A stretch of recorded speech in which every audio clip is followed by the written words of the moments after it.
Students, यहाँ पर मैंने एक और सर्कल यहाँ पर ड्रॉ किया है। जैसे कि हम यहाँ पर मान रहे हैं कि सपोज सी इस सर्कल का सर्कमफ्रेंस है एंड डी जो है इसका डायमीटर है। जैसे कि यहाँ पर मैंने इस सर्कल में आपको समझाया था। So this word not the exact circle, तो मैंने यहाँ पर एक अच्छा सर्कल बनाने की यहाँ पर कोशिश की है और आप देख रहे हैं कि ये उससे काफ़ी प्रॉपर लग रहा है। तो यहाँ पर हम इस बात को समझ सकते हैं।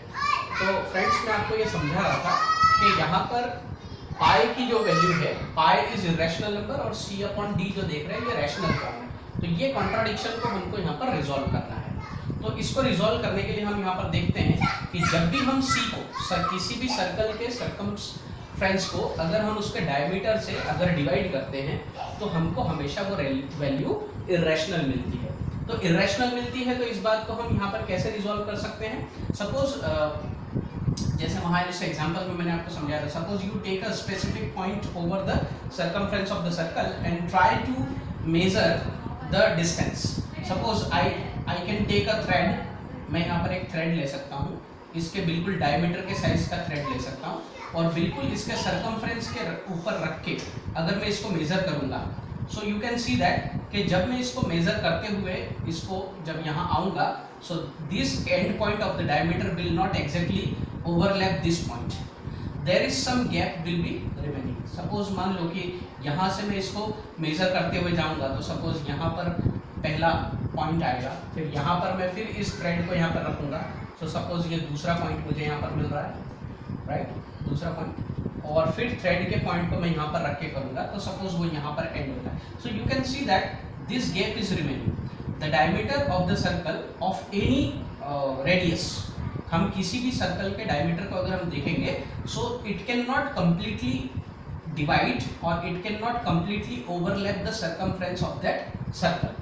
तो यहाँ पर ये जो गैप आपको दिख रहा है, ये गैप जो होगा it will always give you the irrational value, right, it will always give you the irrational value. और इसीलिए हम यहाँ पर देख पाते हैं कि पाई जो होता है हमारा वो इरेशनल नंबर होता है। पाई की जो वैल्यू है वो आपके बुक में दी हुई है और पहले भी बता चुका हूँ कि पाई जो है it is the mysterious number और उसका जो डेसिमल एक्सपांशन है वो 5 लाख डेसिमल प्लेसेस तक जो है डिस्कवर हुआ है।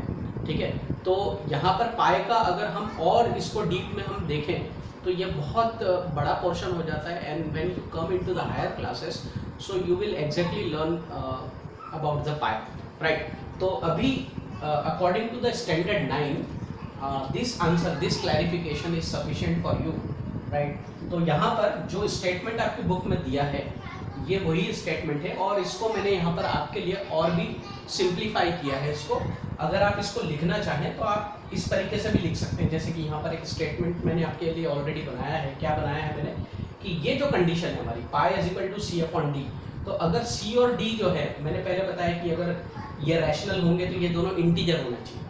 तो सपोज मैं इसको p मान लेता हूँ, इसको q मान लेता हूँ, तो यहाँ पर मैं ये लिख सकता हूँ p and q are interdependent, क्योंकि यहाँ पर जो पाई की वैल्यू है वो p और q दोनों पे ही डिपेंड करती है। पाई की वैल्यू सिर्फ p पे या सिर्फ q पे या फिर हम बोले कि सर्कमफ्रेंस या डायमीटर दोनों पे ही डिपेंड करती है, ना कि किसी एक फैक्टर पे। तो इसलिए मैंने कहा है कि ये दोनों वैल्यू जो है they are interdependent, they both depend on each other. यानी कि जैसे कि अगर यहाँ पर मान लो आप डायमीटर जो है वो 10 सेंटीमीटर ले लेते हैं, तो ऐसा नहीं होगा कि सर्कमफ्रेंस कुछ भी आप ले लें, राइट। सर्कमफ्रेंस को आप अपने मन से कुछ भी मान ले, ऐसा नहीं होगा, क्योंकि सर्कमफ्रेंस जब आप उस डायमीटर का फॉर्मूला रखेंगे, सर्कमफ्रेंस का फॉर्मूला आप जानते ही हैं, सर्कमफ्रेंस का फॉर्मूला होता है C is equal to pi D, या हम इसको C is equal to 2 pi R बोलते हैं। तो जो भी आप यहाँ पर रेडियस रखेंगे उसी के हिसाब से आपको यहाँ पर सी मिलेगा। कहने का मतलब यहाँ पर जो भी डायमीटर होगा उस डायमीटर की वैल्यू डिसाइड करेगी कि उसका सर्कमफ्रेंस क्या होगा, या सर्कमफ्रेंस के हिसाब से हम डिसाइड ये करेंगे कि उसका डायमीटर क्या होगा। तो इसीलिए यहाँ पर हम इसको ऐसे लिख सकते हैं कि p and q are interdependent values, right, where p and q are the integer. अब यहाँ पर आइदर p और q में भी इरेशनल, या तो p इरेशनल होगा या तो q इरेशनल होगा, या तो ऐसा भी हो सकता है कि p और q दोनों ही यहाँ पर इरेशनल वैल्यू हो। तो अभी हमने जो रैशनल और इरेशनल नंबर के जो हमने यहाँ पर फैक्ट्स देखे थे कि किसी भी अगर रैशनल नंबर को अगर हम इरेशनल से डिवाइड करें या इरेशनल को इरेशनल से डिवाइड करें तो हमको जनरली इरेशनल नंबर्स मिलते हैं, और on the basis of that fact we can say that pi is the irrational number. So friends, देखा आपने यहाँ पर हमने कितने आसानी से इसको यहाँ पर रिजॉल्व कर लिया है। आपको आशा करता हूँ कि ये एक्सप्लेनेशन बहुत आसान लगा होगा। मैंने सिंपल से सिंपल इस एक्सप्लेनेशन को बनाने की कोशिश की है। तो एग्जाम में अगर आप इतना सफिशिएंट, अगर आप ये लैंग्वेज याद नहीं रख पाते या आपको प्रॉब्लम होती है, तो आप ये स्टेटमेंट भी वहाँ पर शो कर सकते हैं। Okay friends, now come to the question number 4। Now friends, we do the question number 4 of the exercise 1.5. What is the question? Represent root 9.3 on the number line. Students, इस तरह के question हमने पहले भी किए हैं। जैसे रूट 5 को हमने नंबर लाइन पर रिप्रेजेंट किया था, वो भी एक रैशनल नंबर है। रूट 2, रूट 3, इस तरह के क्वेश्चंस जो हैं हमने यहाँ पर किए थे। तो यहाँ पर एक नए तरह का आपको यहाँ पर क्वेश्चन दिया गया है, जिसमें रूट 9.3, यहाँ पर आप देख रहे हैं रूट के अंदर जो नंबर है that is not the perfect square number, that is the 9.3 decimal number हमको यहाँ पर दिया हुआ है, और इसको भी हमको यहाँ पर नंबर लाइन पे रिप्रेजेंट करके बताना है। So what is the technique for that? Let's see that. So first of all friends, देख रहे होंगे यहाँ पर मैंने एक कंप्लीट फिगर बना के रखा हुआ है कि आपको क्या स्टेप्स यहाँ पर फॉलो करनी है, उसको मैंने यहाँ पूरा इलस्ट्रेशन के फॉर्म में यहाँ पर लिख रखा है, राइट। तो इसको बहुत ही ध्यान से समझना है और बहुत ही आसान मेथड है, ठीक है फ्रेंड्स। तो क्या करते हैं, समझते हैं इसमें। सबसे पहले तो आपको यहाँ पर देखना है कि यहाँ पर आपको क्या नंबर दिया हुआ है। तो सबसे पहले आप देख रहे हैं रूट 9.3 दिया हुआ है। So we don't know that कि रूट 9.3 की पोजीशन नंबर लाइन पे कहाँ आती है। तो अगर हम थोड़ी देर के लिए इस रूट को हटा दें, राइट, इस थोड़ी देर के लिए अगर हम इस रूट को हटा दें, तो इस रूट के अंदर हम देख रहे हैं कि 9.3 हमको दिख रहा है। तो 9.3 का हम यहाँ पर अपनी कॉपी पेन में, यहाँ पर मैंने बोर्ड पे किया हुआ है विदाउट एनी मेजरमेंट, बिकॉज यहाँ पर बोर्ड पे ये सब चीज़ें करना थोड़ा मुश्किल होता है। But when you draw this diagram into the copy और योर फेयर बुक, तो वहाँ पर इसका एग्जैक्ट मेजरमेंट आपको मिलेगा। तो first of all you have to take the scale and pencil, right. So now draw the line segment of 9.3 centimetre, right. यहाँ पर हम सेंटीमीटर ले सकते हैं, ठीक है। तो 9.3 सेंटीमीटर का, जैसे यहाँ देख रहे हैं मैंने लिखा हुआ है सेंटीमीटर, राइट, बट ये 9.3 से ज़्यादा है, just you need to understand that. तो आप कॉपी पे सबसे पहले एक लाइन सेगमेंट बनाइए ए बी, जिसका लेंथ होगा एग्जैक्ट। अपनी पेंसिल को थोड़ा शार्प रखिए ताकि आपकी जो भी लाइन सेगमेंट बनेगी वो परफेक्ट बनेगी और बिल्कुल भी उसमें एरर नहीं आएगा, राइट। सो परफेक्शन के लिए आप ये ध्यान रखें, पेंसिल को शार्प करें और बहुत ही शार्प लाइन एक 9.3 एग्जैक्ट 9.3 जितना आप एक्यूरेट बना सकते हैं उतना बनाने की कोशिश कीजिएगा यहाँ पर। तो 9.3 सेंटीमीटर हमने एक बना लिया है, ठीक है। तो उसका स्टेप भी कैसे लिखना है यहाँ पर लिखा है मैंने, draw a line segment A B as equal to 9.3 centimetre, right. 9.3 centimetre का एक लाइन सेगमेंट हमने बना लिया। अब क्या करें, अब हमको क्या करना है कि ये जो पॉइंट दिख रहा है बी, इस बी से हम वापस से 1 सेंटीमीटर का जो लाइन है उसको हम यहाँ पर एक्सटेंड कर देंगे सी पॉइंट तक। इसको नाम दे देंगे सी, जैसे हमने ए बी को दे दिया वैसे सी को नाम दे देंगे। तो यहाँ पर जनरली अगर आप देखें तो ए से लेके बी तक 9.3 हो गया और यहाँ से आपने 1 सेंटीमीटर और बढ़ा दिया, तो ये ए सी जो है वो अप्रॉक्सीमेटली 10.3 हो जाता है, राइट। अगर एक्यूरेसी के साथ अगर हम देखें तो वो 10.3 हो जाता है। तो ये आपको करना है। पहले क्या किया, ए बी बनाया, ए बी के बाद बी सी बनाया और बी सी कितना होना चाहिए, वो 1 सेंटीमीटर होना चाहिए। इतना कर लिया हमने। सेकेंड स्टेप को भी हमने यहाँ पर लिखा, क्या लिखा है, बिल्कुल हमारी ही लैंग्वेज यूज़ कर रहे हैं, हम कोई बुक की लैंग्वेज यूज़ नहीं कर रहे हैं, जो करते जा रहे हैं वही लिखते जा रहे हैं। Extend A B up to C, है ना, ए बी को सी तक एक्सटेंड करना है बाय 1 सेंटीमीटर, 1 सेंटीमीटर हमने बढ़ा दिया। तो क्या मिल गया आपको, ए सी मिल गया। आप चाहे तो मेरे साथ साथ आप कर सकते हैं अपनी कॉपी में, वीडियो को पॉज करते जाइए और करते जाइए, ठीक है। तो ए सी मिल गया। अब ए सी के करने के बाद हमको क्या करना है, ये जो पूरा ए सी दिख रहा है आपको, इसका परपेंडिकुलर बाइसेक्टर बनाना है। परपेंडिकुलर बाइसेक्टर क्या होता है ये आपको पता होगा। हम परपेंडिकुलर बाइसेक्टर क्यों बना रहे हैं, because we have to find the midpoint of this A C. इस ए सी का हमको यहाँ पर मिड पॉइंट निकालना है, राइट। तो मिड पॉइंट कैसे निकालें, तो हम अगर स्केल से मेजर करेंगे तो हमको शायद वहाँ पर एक्यूरेट पॉइंट नहीं मिल पाएगा, ठीक है।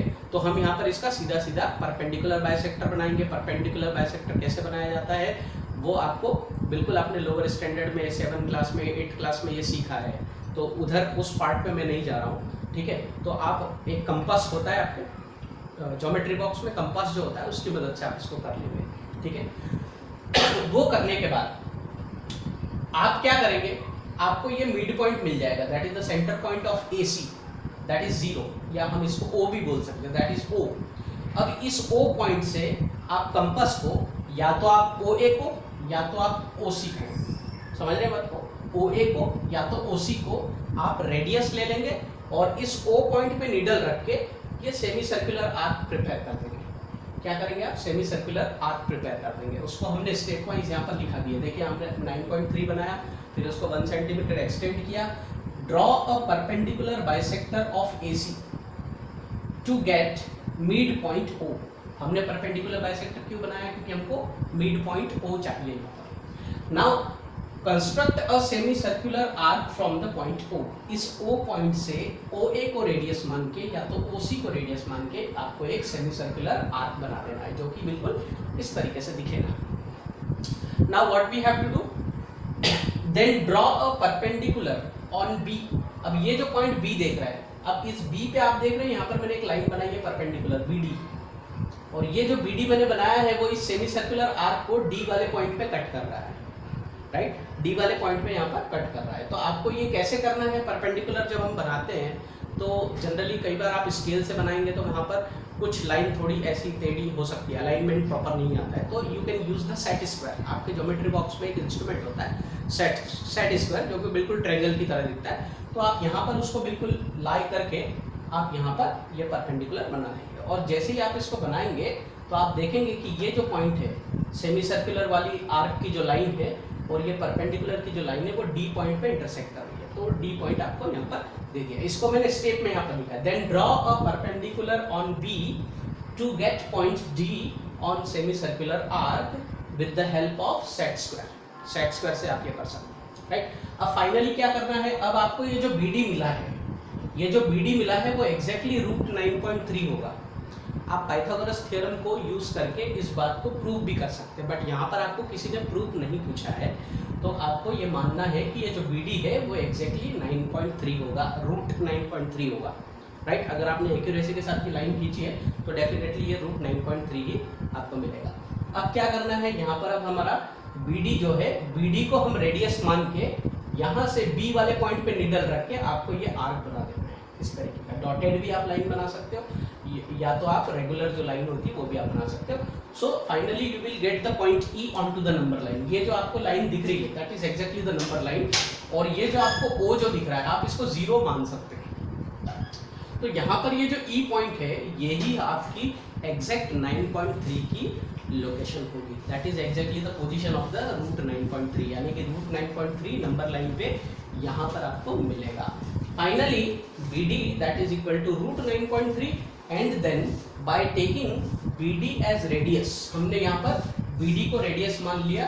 Draw an arc to get point E point को निकालने के लिए, इसको डिटेक्ट करने के लिए, इसको आइडेंटिफाई करने के लिए हमने BD को आर्क मान के, रेडियस मान के यहाँ पर एक आर्क ड्रॉ कर दिया, and thus OE as equal to √9.3। तो ये जो पोजीशन है आपकी √9.3 की होगी।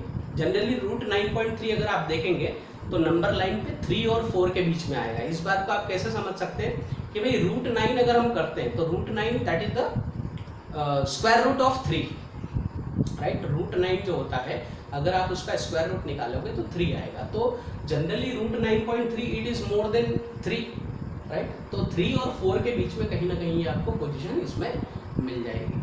तो फ्रेंड्स बिल्कुल आपको स्टेप ऑफ कंस्ट्रक्शन भी इसके अंदर लिखना जरूरी है। जब आप फेयर नोट में इसको लिखें तो आप इस तरीके से लिखें, और यहाँ पर डायग्राम भी आपका इस तरीके से होगा। प्रैक्टिस कीजिए इसकी, आप बार बार अलग अलग तरह के नंबर्स लेके प्रैक्टिस करेंगे, so you will get the accuracy. Okay friends, now we come to the question number 5। Now friends we will attempt the next question which is question number 5, rationalise the denominators of the following. यहाँ पर कुछ आपको fractions दिए हुए हैं, कुछ ऐसे number हैं जो कि अपने आप में इरेशनल नंबर है, और उन नंबर्स को रैशनलाइज हमको करना है, यानी इरेशनल नंबर को रैशनल बनाना है। अब सवाल ये उठता है कि हम इसको रैशनल क्यों बना रहे हैं। तो रैशनल बनाने से स्टूडेंट्स ये नंबर लाइन पे आसानी से रिप्रेजेंट किए जा सकते हैं। तो जो इरेशनल नंबर है उसको हम यहाँ पर रैशनल बनाने जा रहे हैं, उसी प्रोसेस को हम कहते हैं रैशनलाइजेशन।